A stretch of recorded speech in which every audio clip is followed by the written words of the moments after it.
Stock മാർക്കറ്റിൽ ഉയർച്ചയെ സൂചിപ്പിക്കുന്ന മൃഗം ഏതാണ്? ഓപ്ഷൻ എ കുരങ്ങൻ, ഓപ്ഷൻ ബി കുറുക്കൻ, ഓപ്ഷൻ സി കാള, ഓപ്ഷൻ ഡി കരടി, ഓപ്ഷൻ ഇ ഉടുമ്പ്.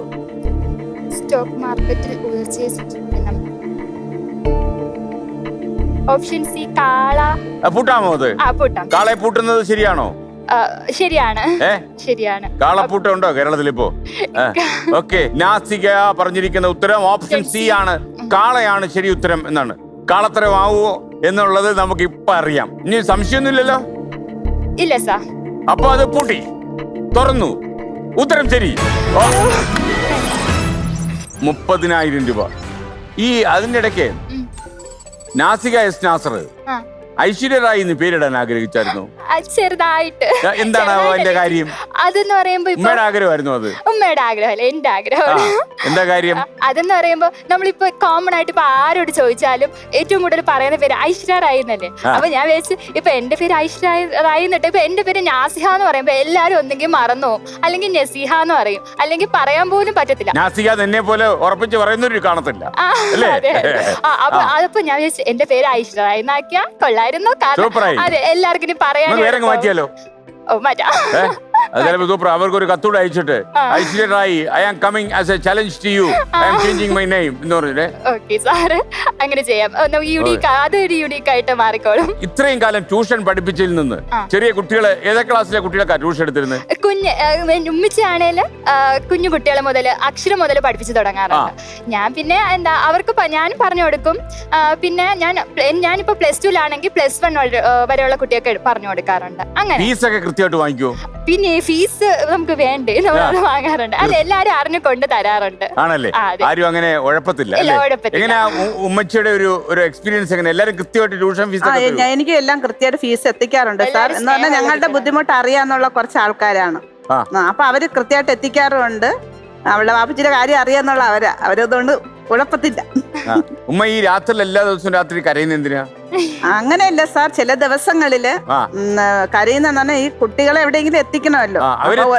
അവരിപ്പോ എഞ്ചിനീയറിംഗ് പഠിക്കല്ലേ, അയാൾ SLC അല്ലേ പഠിക്കുക? പല ആവശ്യങ്ങളില്ലേ സാർ. ചിലപ്പോ അവർക്ക് ഇതില്ല, കമ്പ്യൂട്ടർ ഒന്നും ഇല്ല എന്നുള്ള ഇതൊക്കെ, ലാപ്ടോപ്പ് വേണം ഉമ്മച്ചി എന്നൊക്കെ പറയും. അപ്പൊ എന്നെ കൊണ്ട് അത് സാധിക്കാതിരുന്നപ്പോഴൊക്കെ ഞാൻ ഇങ്ങനെ വിഷമിക്കാറുണ്ട്. പിന്നെ പല കാര്യങ്ങളില്ലേ, ബുക്കായാലും ഫീസായാലും ഒക്കെ നോക്കണ്ടേ സാർ. അപ്പൊ അങ്ങനെ ഒരു പ്രശ്നമുണ്ടോ മോൾക്ക്? കമ്പ്യൂട്ടർ ഇല്ലാത്ത പ്രശ്നമുണ്ടോ? ലാപ്ടോപ്പ് ഇല്ല സാർ. ലാപ്ടോപ്പ് ഇല്ല.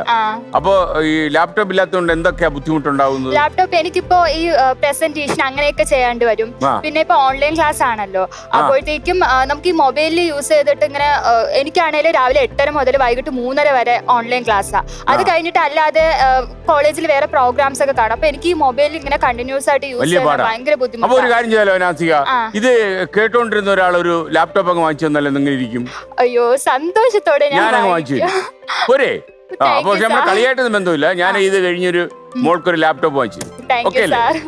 അപ്പൊ നമ്മളിനി കളിയില്ല, കളി കാര്യമായിട്ടുള്ള കളി തന്നെ. ലാപ്ടോപ്പ് നമ്മുടെ പിന്നാലെ വീട്ടിലെത്തിച്ചു. ഓക്കെ. അപ്പൊ ഇനി നമുക്ക് 40,000 രൂപയുടെ ചോദ്യത്തിലേക്കാണ് നമ്മൾ കിടക്കുന്നത്. 40,000 ഇങ്കർ monitor.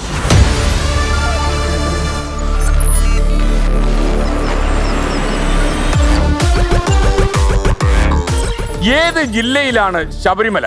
Option A Idukki, option B Kottayam, option C Pathanamthitta, option D Kollam, option E Kannur. Option C Pathanamthitta. അതുവഴി എങ്ങനെ പോയിട്ടുണ്ടോ? ഞാനിപ്പോ ട്രെയിനിലാണ് വന്നത്, പക്ഷേ പത്തനംതിട്ട വഴിയല്ല വന്നത്. എന്നാലും പത്തനംതിട്ട കൂടെ ട്രെയിൻ ഓടി തുടങ്ങിയിട്ടില്ല. തിരുവല്ലയിലിറങ്ങാം. തിരുവല്ല. ഞാൻ കൊല്ലം വഴിയിട്ട് ആണ് വന്നത്. ഇപ്പൊ പത്തനംതിട്ട എന്ന് പറയുമ്പോൾ നമ്മുടെ തിരുവനന്തപുരം, കൊല്ലം, പത്തനംതിട്ട അടുത്താണല്ലോ. ഓക്കെ. അപ്പോ ശബരിമല പത്തനംതിട്ട ജില്ലയിലാണെന്നാണ് പറയുന്നത് അല്ലേ? അതെ അതെ. നാസിക യെസ്, നാസറിന്റെ അഭിപ്രായത്തിൽ പത്തനംതിട്ടയാണ്. തർക്കമില്ലല്ലോ? തർക്കമില്ല. കൂട്ടോ? കൂട്ടിക്കോ. അപ്പോ ഉത്തരം ശരിയാണ്.